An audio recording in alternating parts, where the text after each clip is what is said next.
Hoje exploramos os capítulos 18 e 19 de Gênesis, uma narrativa poderosa de hospitalidade divina, intercessão sincera e o julgamento ardente de Sodoma. Nossa história começa nos carvalhos de Manre, onde o patriarca Abraão se senta à sombra de sua tenda durante o calor do dia. Olhando para cima, ele vê 3 homens misteriosos se aproximando. Reconhecendo sua natureza divina, ele se curva profundamente em um gesto de respeito. Abraão e Sara preparam imediatamente um banquete de pão fresco e um novilho escolhido, demonstrando o auge da hospitalidade antiga do Oriente Médio. Os visitantes entregam uma mensagem milagrosa.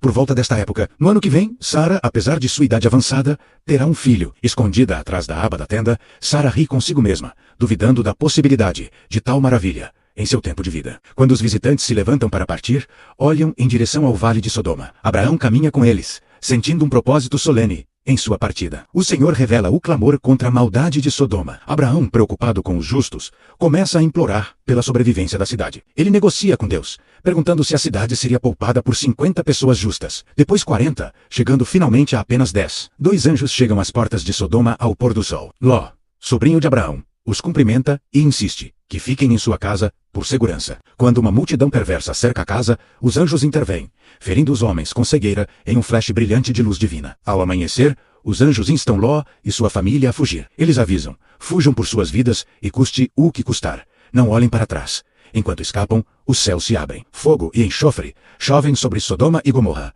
consumindo tudo em um inferno terrível. Desobedecendo ao aviso, a esposa de Ló para e se vira em um instante. Ela é transformada em uma estátua de sal. Na manhã seguinte, Abraão olha para o vale, onde antes havia planícies verdejantes, resta apenas fumaça, subindo como o vapor de uma fornalha. Esses capítulos nos lembram da justiça de Deus contra o pecado, sua misericórdia para com aqueles que o buscam e o poder da oração de um homem justo. Obrigado por assistir a esta jornada bíblica. Curta e inscreva-se para explorar mais histórias profundas da palavra de Deus.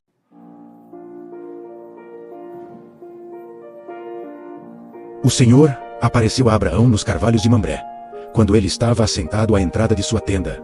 No maior calor do dia, Abraão levantou os olhos e viu 3 homens de pé diante dele. Levantou-se no mesmo instante da entrada de sua tenda, vai-lhes ao encontro e prostrou-se por terra. Meu Senhor, disse ele, se encontrei graça diante de vossos olhos, não passeis avante sem vos deterdes em casa de vosso servo. Vou buscar um pouco de água para vos lavar os pés. Descansai um pouco sob esta árvore. Eu vos trarei um pouco de pão, e assim restaurareis as vossas forças para prosseguirdes o vosso caminho, porque é para isso que passastes perto de vosso servo.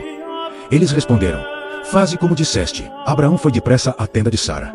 Depressa menos, disse ele, menos a massa, 3 medidas de farinha e coze pães. Correu em seguida ao rebanho, escolheu um novilho tenro e bom, e deu a um criado que o preparou logo. Tomou manteiga e leite, e serviu aos peregrinos, juntamente com um novilho preparado, conservando-se de pé junto deles, sob a árvore, enquanto comiam. E disseram-lhe: onde está Sara, tua mulher? Ela está na tenda, respondeu ele. E ele disse-lhe: voltarei à tua casa dentro de um ano, a esta época, e Sara, tua mulher, terá um filho.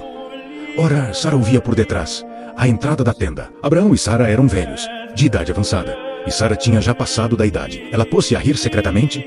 Velha como sou, disse ela consigo, menos conhecerei ainda o amor, e o meu Senhor também é já entrado em anos. O Senhor disse a Abraão: por que se riu Sara, dizendo: será verdade que eu teria um filho, velha como sou? Será isso porventura uma coisa muito difícil para o Senhor? Em um ano, a esta época, voltarei à tua casa, e Sara terá um filho. Sara protestou. Eu não ri, disse ela, menos pois tinha medo. Mas o Senhor disse-lhe: sim, tu riste. Os homens levantaram-se e partiram em direção de Sodoma, e Abraão os ia acompanhando. O Senhor disse então: acaso poderei ocultar a Abraão o que vou fazer? Pois que Abraão deve tornar-se uma nação grande e poderosa, e todos os povos da terra serão benditos nele. Eu o escolhi para que ele ordene aos seus filhos e à sua casa depois dele, que guardem os caminhos do Senhor, praticando a justiça e a retidão, para que o Senhor cumpra em seu favor as promessas que lhe fez. O Senhor ajuntou: é imenso o clamor que se eleva de Sodoma e Gomorra, e o seu pecado é muito grande. Eu vou descer para ver se as suas obras correspondem realmente ao clamor que chega até mim.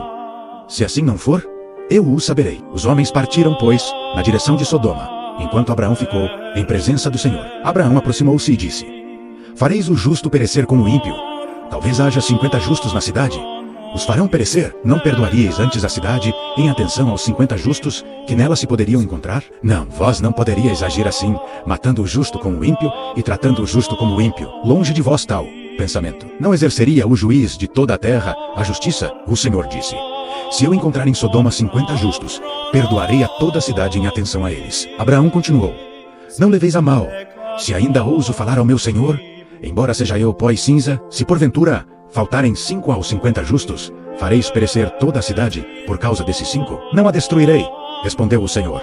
Se nela eu encontrar 45 justos. Abraão insistiu ainda e disse: talvez só haja aí 40. Não destruirei a cidade por causa desses 40. Abraão disse de novo: rogo-vos, Senhor, que não vos irriteis.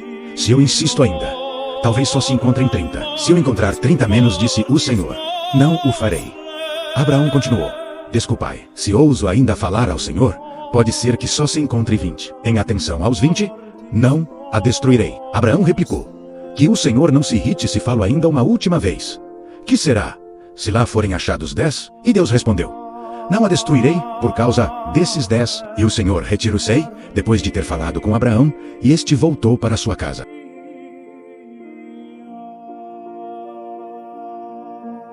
Pela tarde chegaram os 2 anjos a Sodoma. Ló, que estava sentado à porta da cidade, ao vê-los, levantou-se e foi-lhes ao encontro e prostrou-se, com o rosto por terra. Meus senhores, disse-lhes ele, vinde, peço-vos, para a casa de vosso servo, e passai nela a noite. Lavareis os pés, e amanhã cedo continuareis vosso caminho. Não, responderam eles, passaremos a noite na praça. Mas Ló insistiu tanto com eles, que concordaram e entraram em sua casa. Ló preparou-lhes um banquete, mandou cozer pães sem fermento, e eles comeram. Mas antes que se tivessem deitado, eis que os homens da cidade, os homens de Sodoma, se agruparam em torno da casa, desde os jovens até os velhos, toda a população. E te amaram-lo onde estão? Disseram-lhe: os homens que entraram esta noite em tua casa, conduze-os a nós para que os conheçamos. Saiu Ló a ter com eles no limiar da casa. Fechou a porta atrás de si, e diz-lhes: suplico-vos, meus irmãos, não cometais este crime. Ouvi, tenho 2 filhas que são ainda virgens. Eu vou las trarei, e fazei delas o que quiserdes, mas não façais nada a estes homens, porque se acolheram à sombra de meu teto. Eles responderam: retira-te daí. E acrescentaram: eis um indivíduo que não passa de um estrangeiro no meio de nós, e se arvora em juiz. Pois bem, verás como te havemos de tratar pior do que a eles. E, empurrando Ló com violência, avançaram para quebrar a porta. Mas os 2 viajantes estenderam a mão, e tomando Ló para dentro de casa, fecharam de novo a porta, e feriram de cegueira os homens que estavam fora, jovens e velhos, que se esforçavam em vão por reencontrar a porta. Os 2 homens disseram a Ló: tens ainda aqui alguns dos teus genros, ou filhos, ou filhas, todos os que são teus parentes na cidade, faze-os sair deste lugar. Porque vamos destruir este lugar, visto que o clamor que se eleva dos seus habitantes é enorme diante do Senhor, o qual nos enviou para exterminá-los. Saiu Ló, pois, para falar a seus genros, que tinham desposado suas filhas.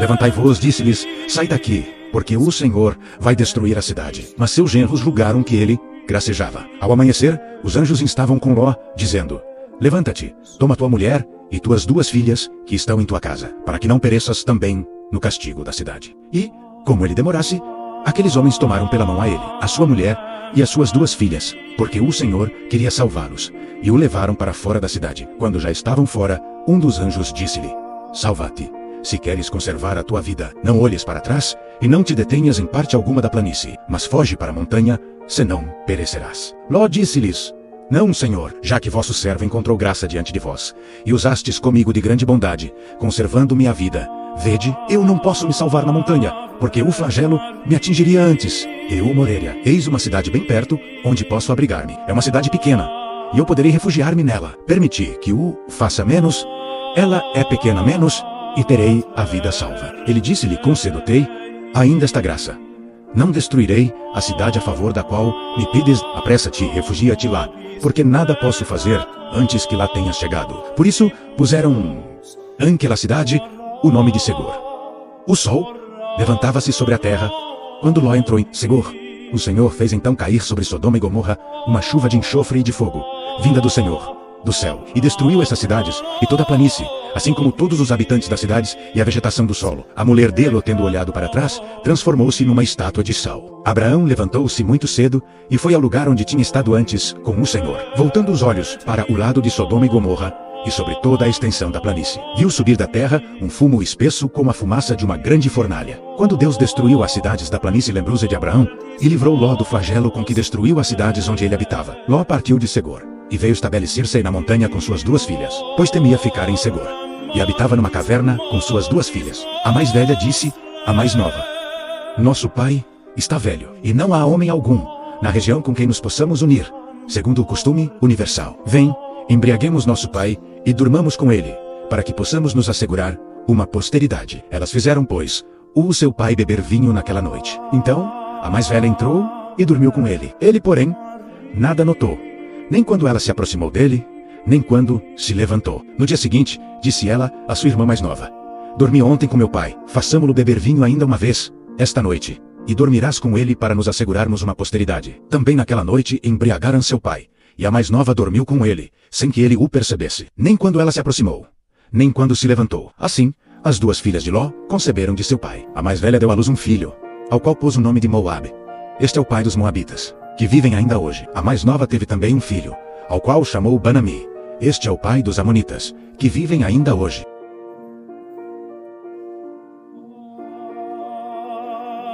Não é acaso uma luta a vida do homem sobre a terra? Seus dias não são como os de um mercenário, como um escravo que suspira pela sombra e um assalariado que aguarda o pagamento. Assim também tive por sorte meses de sofrimento e noites de dor me couberam por partilha. Apenas me deito, digo: quando chegará o dia? Logo que me levanto, quando chegará a noite? E até a noite me farto de angústias. Minha carne se cobre de podridão e de imundície. Minha pele racha e supura. Meus dias passam mais depressa do que a lançadeira, e se desvanecem sem deixar esperança. Lembra-te de que minha vida nada mais é do que um sopro, de que meus olhos não mais verão a felicidade. O olho que me via não mais me verá. O teu me procurará, e já não existirei. A nuvem se dissipa e passa. Assim quem desce à região dos mortos não subirá de novo. Não voltará mais à sua casa. Sua morada não mais o reconhecerá. E por isso não reprimirei minha língua. Falarei na angústia do meu espírito. Farei queixa na tristeza de minha alma. Porventura, sou eu o mar, ou algum monstro marinho, para me ter exposto um guarda contra mim? Se eu disser: meu leito me consolará, e minha cama me aliviará, então me aterrarás com sonhos, e me assustarás com visões. Preferiria ser estrangulado antes a morte do que meus tormentos. Sucumbo, deixo de viver para sempre. Deixa-me em paz, pois meus dias são apenas um sopro. O que é o homem para fazeres tanto caso dele? Para te dignares ocuper-te dele, para visitá-lo todas as manhãs e provê-lo a cada instante. Quando cessarás de olhar para mim, sem dar-me tempo de engolir minha saliva? Se pequei, que mal te fiz, ó guarda dos homens? Por que me tomaste por alvo e me tornei pesado para ti? Por que não toleras meu pecado e não apagas minha culpa? Eis que vou logo me deitar por terra. Tu me procurarás? Já não existirei.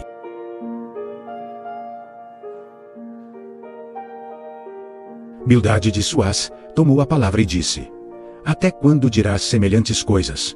E tuas palavras serão como um furacão? Porventura Deus fará curvar o que é reto, e o Todo-Poderoso subverterá a justiça? Se teus filhos o ofenderam, ele os entregou às consequências de suas culpas. Se recorreres a Deus e implorares ao Todo-Poderoso, se fores puro e reto, ele atenderá à tua oração e restaurará a morada de tua justiça. Teu começo parecerá pouca coisa diante da grandeza do que se seguirá. Interroga, pois, as gerações passadas e examina com cuidado a experiência dos antepassados, porque somos de ontem e nada sabemos, e nossos dias sobre a terra passam como a sombra. Elas podem instruir-te, falar-te e de seu coração tirar estas palavras. Pode o papiro crescer fora do brejo, ou o junco germinar sem água? Verde ainda, e sem ser colhido, ele seca antes de todas as ervas. Assim acabam todos os que esquecem de Deus, pois a esperança do ímpio perecerá. A sua confiança será quebrada, e a sua segurança é teia de aranha. Ele se apoia sobre uma casa que não se sustenta, atém em si a uma morada que não se mantém de pé. Cheio de vigor, ao sol, faz brotar seus ramos em seu jardim. Suas raízes se entrelaçam num montão de pedras e penetram entre as rochas. Mas se é arrancado de seu lugar, este o renega e diz: não te conheço. Eis onde termina seu destino. E outros germinarão do solo. De fato, Deus não rejeita o homem íntegro, nem dá a mão aos malvados. Ele porá de novo o riso em tua boca e em teus lábios gritos de alegria. Teus inimigos serão cobertos de vergonha e a tenda dos maus desaparecerá.